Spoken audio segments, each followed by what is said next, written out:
Avant, sur les chantiers de construction, il y avait beaucoup de triage, beaucoup de non-respect entre les travailleurs.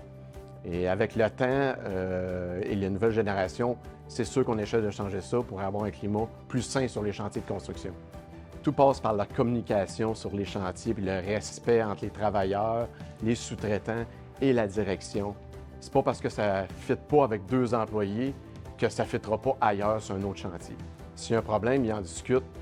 Ils peuvent en discuter entre travailleurs, ils peuvent en discuter avec le contremaître, puis ils peuvent même en discuter jusqu'avec moi. Moi, je suis tout le temps disponible pour ces situations-là.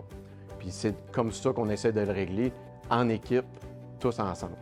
En cas d'harcèlement, la procédure à suivre par l'employeur, en premier lieu, c'est de prendre le temps de donner de l'importance à la personne qui se sent victime de harcèlement.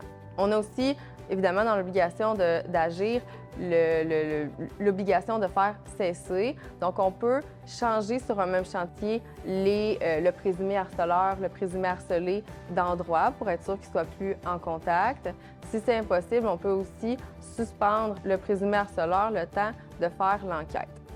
Quand on parle de faire une enquête, on va vraiment parler de prendre toutes les versions de tous les gens qui auraient pu être impliqués dans le dossier pour s'assurer d'avoir vraiment un portrait global de ce qui s'est passé.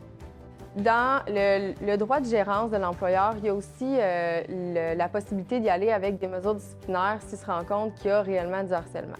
Donc, dépendamment de ce qui s'est passé, dépendamment de la gravité de la situation, on peut parler soit d'avertissement, de suspension, on peut parler aussi de congédiement dans des cas comme ça. Donc, ce qu'on entend souvent au niveau des entrepreneurs, c'est que quand ça arrive, ils ne savent pas trop où donner de la tête, ils trouvent que c'est compliqué, sur les chantiers, ça va extrêmement vite. Donc, à la Sécu, nous, on a une équipe de conseillers qui est formée pour aider, accompagner les entrepreneurs, donner des outils, pouvoir les écouter, pouvoir les encadrer. On a aussi sur notre site Internet une trousse d'outils pour des politiques contre le harcèlement, des étapes à suivre si jamais ça arrive, des affiches de chantier. Donc ça, c'est quelque chose qui est gratuit, disponible sur notre site, qui peut être trouvé par tous les entrepreneurs. Mais évidemment, c'est vraiment l'outil numéro 1, c'est vraiment d'appeler les conseillers pour qu'on soit capable d'aider les entrepreneurs dans ces situations-là.